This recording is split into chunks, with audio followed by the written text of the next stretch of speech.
Hey everyone, it's Gabby and Danny and Manny, and you're listening to Oye, Let's Talk.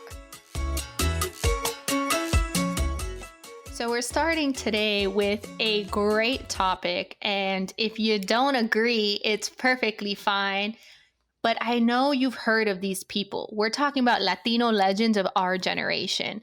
See, this idea stemmed from a great quote I would like to replay. Guys, I think we should state the obvious that Daddy Yankee himself walked so Bad Bunny could run. That's right. Manny said before Bad Bunny can run, Daddy Yankee walked first. That's right. Or something along those lines, right? We just heard it. Anyway, we have three legends in the music industry that we feel really resonates with us, right, y'all? Yes, and it's not to say that there weren't people that came before these people. Or during. They stand on the shoulder of the giants that came before them, and that is not to be ignored or dismissed. But yes. But as millennials, we've decided to highlight three that we have studied, researched, and learned a lot about. Hopefully we can give you some fun facts. I shall go first. A fan favorite, Ricky Martin, also known as Enrique Martin Morales. I bet you didn't know that because I sure didn't. He is of Puerto Rican descent. He's not only a singer, but he's considered a humanitarian. He advocates for the abolition of modern-day slavery and human trafficking through his foundation, which I also didn't know. I found out through my research. He is known as the king of Latin pop, of course. He began his career at age 12 with the all-boy pop group called Menudo. After 5 years with the group, he began his solo career in 1991 and has since become one of the best-selling Latin music artists of all time, with over 70 million records worldwide. He also ranks among the most influential Latin artists of all time. Of course, we've all heard the legendary song "Living la Vida Loca" or something like that.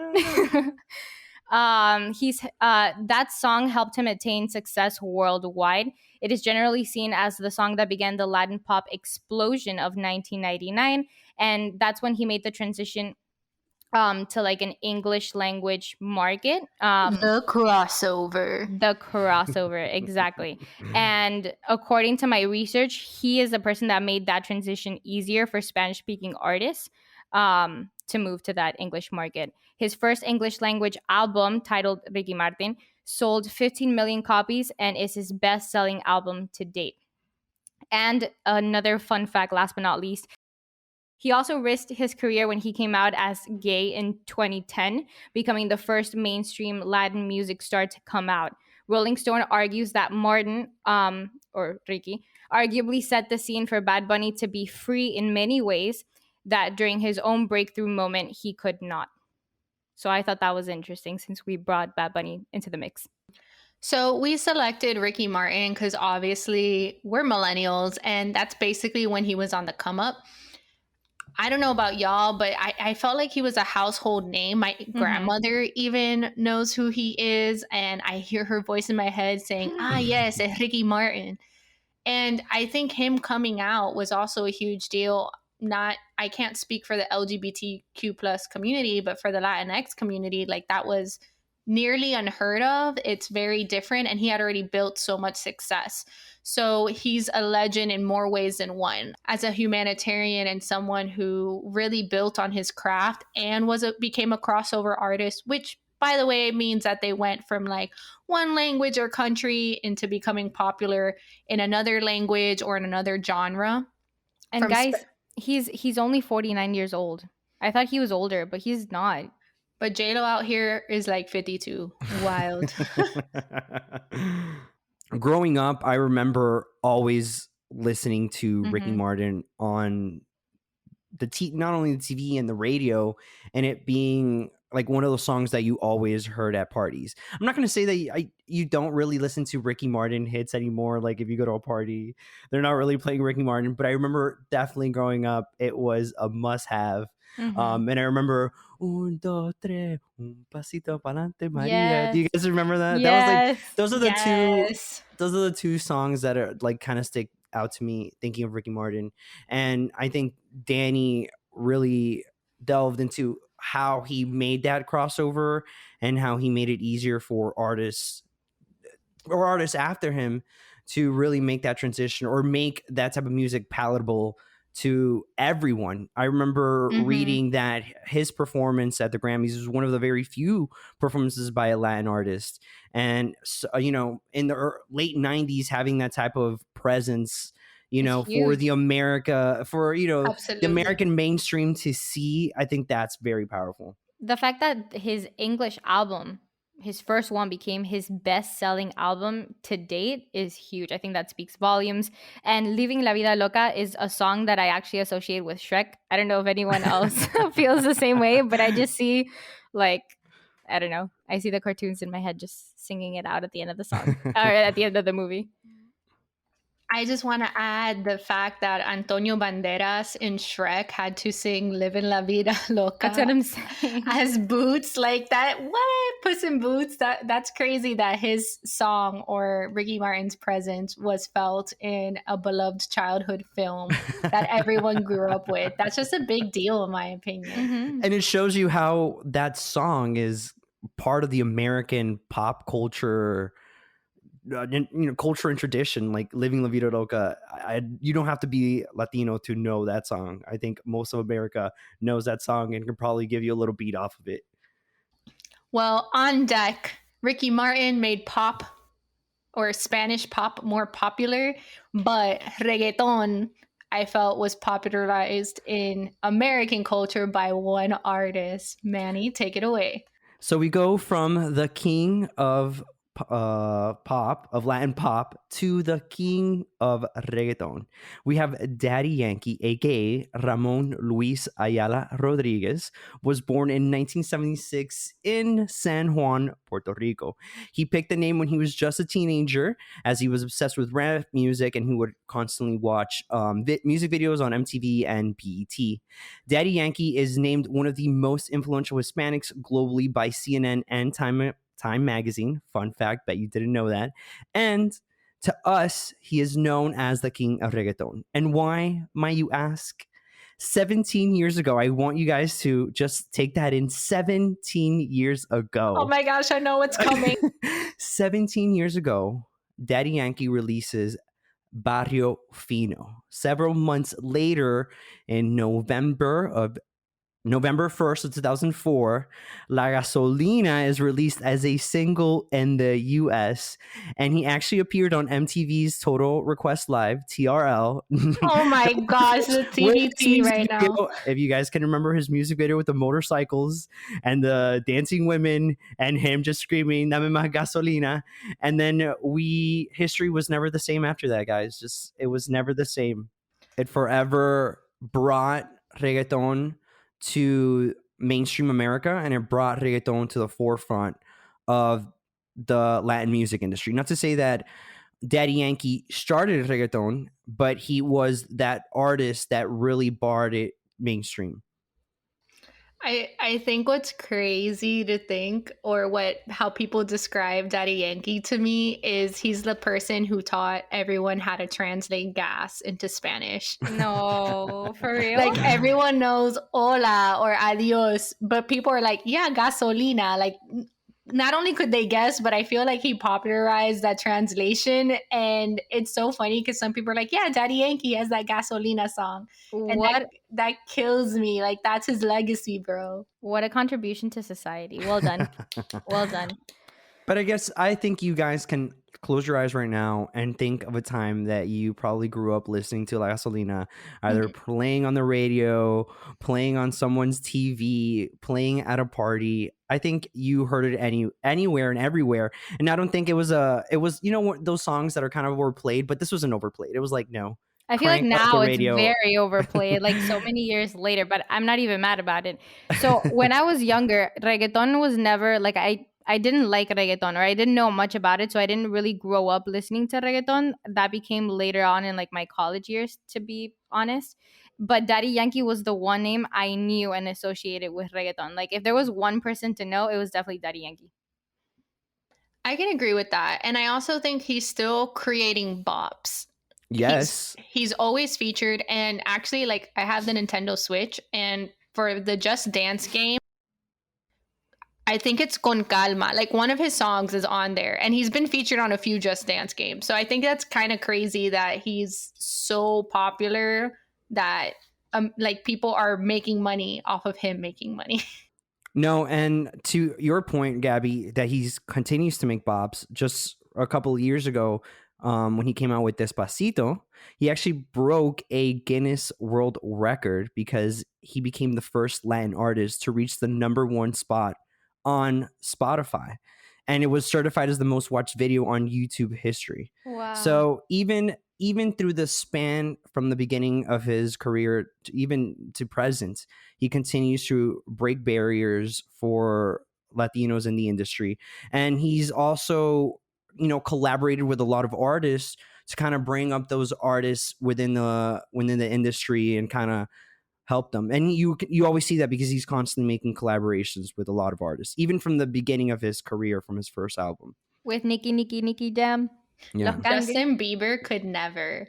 One fun fact I actually have about Daddy Yankee, which is, it's not that fun. Oh man, I feel so bad for saying it now. But anyway, so like most Puerto Ricans, they're really into baseball, and he dreamed of being a professional baseball player, but he really turned to music and like, I guess the more emotional side of him after he was shot by a stray round from an AK-47. Mm-hmm. So he was shot and in the hospital for like a year. What? And that's when he really started honing into his music. So he saw like the violence firsthand. And as we mentioned in our Bad Bunny episode, like how Bad Bunny went to protests and stuff in Puerto Rico, like Daddy Yankee is very involved, and I would argue outspoken about what happens on the island. And I think that's admirable that he doesn't forget where he's from, and he doesn't forget to give and help when he can. I actually got to meet him once when I was interning for Telemundo in Orlando, because he was a judge for La Voz Kids. Honestly, because I used to love Prince Royce, right? Like Prince Royce was my celebrity crush.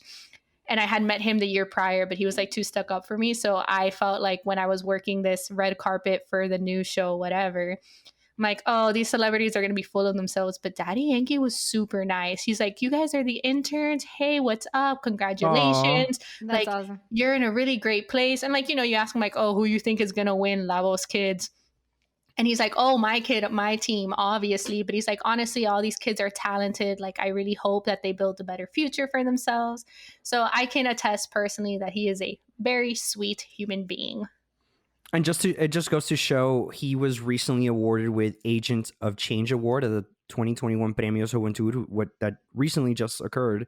And he's been really big during the Hurricane Maria efforts to rebuild the island. He even donated over $100,000 to several food banks to help out several cities in Puerto Rico.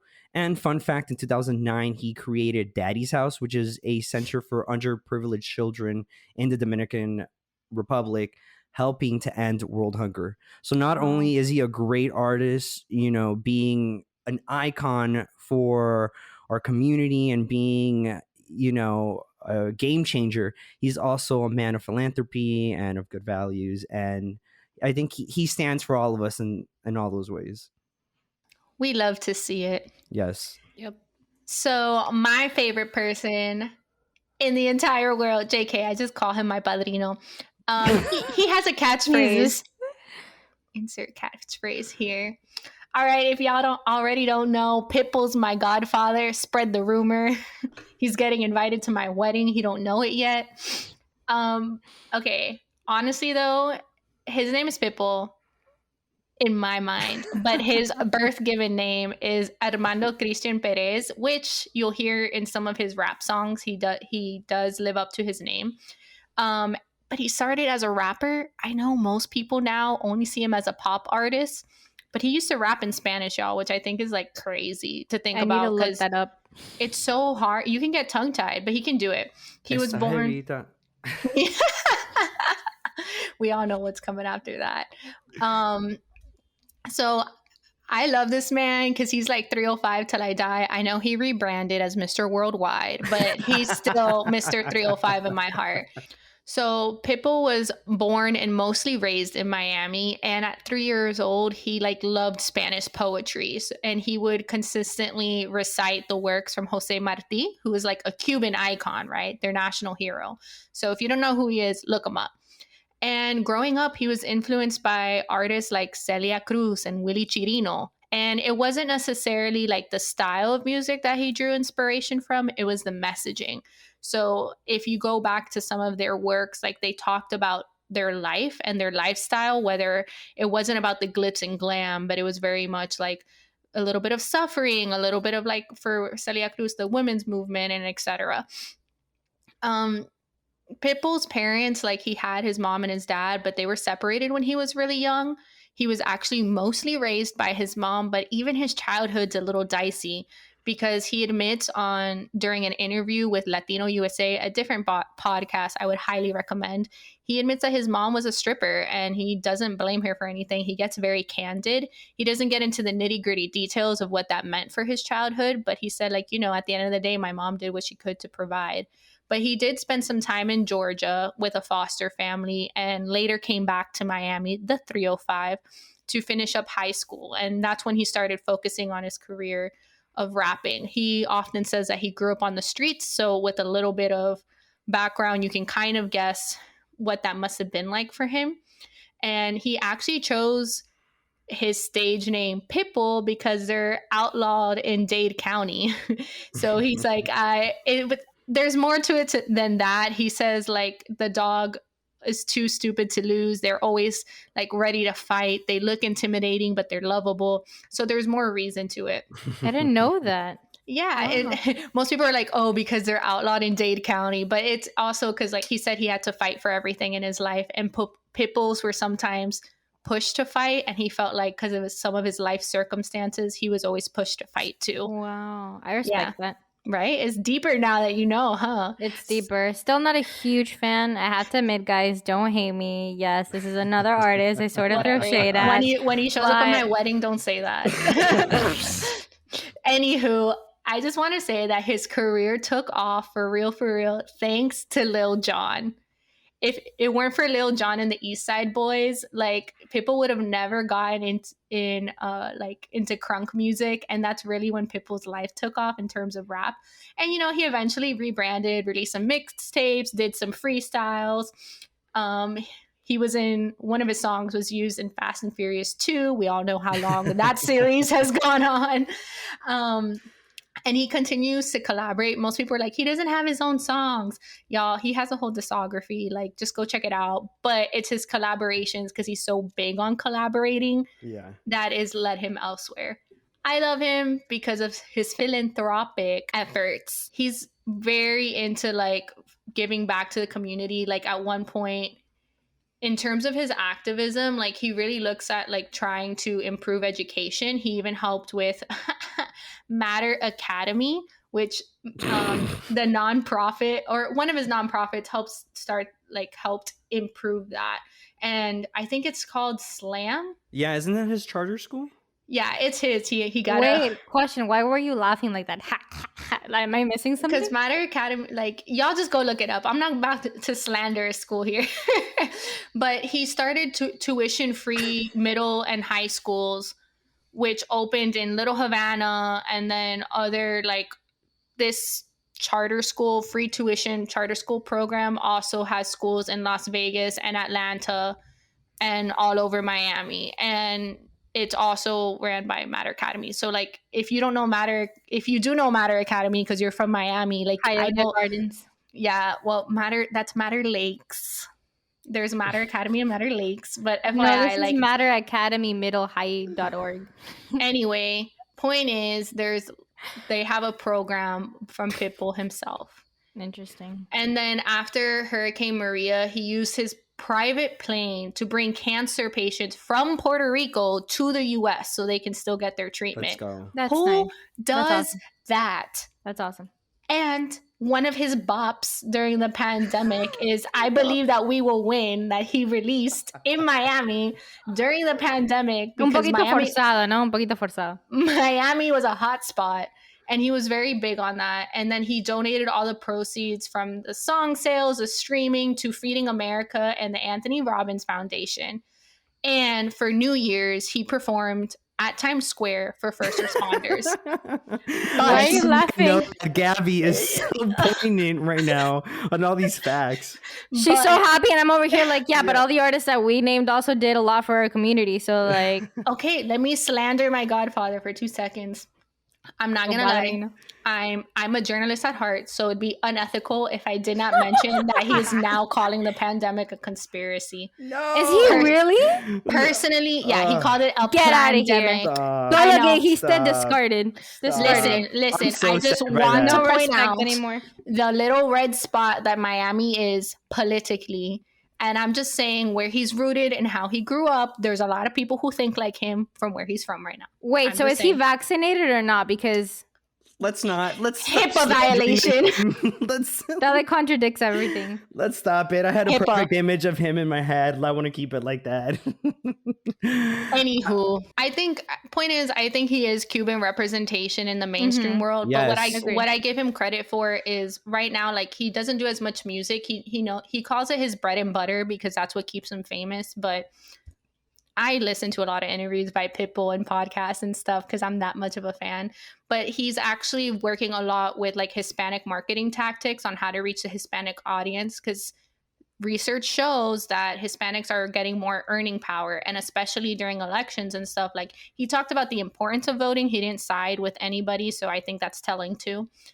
But he's really like, anytime you see him in a commercial and stuff, it's because they're trying to do outreach to the community. And he says like he's trying to build his own empire for his kids one day because he didn't have the stability that he wished he did. So I think it's very interesting that he has very much a business mindset.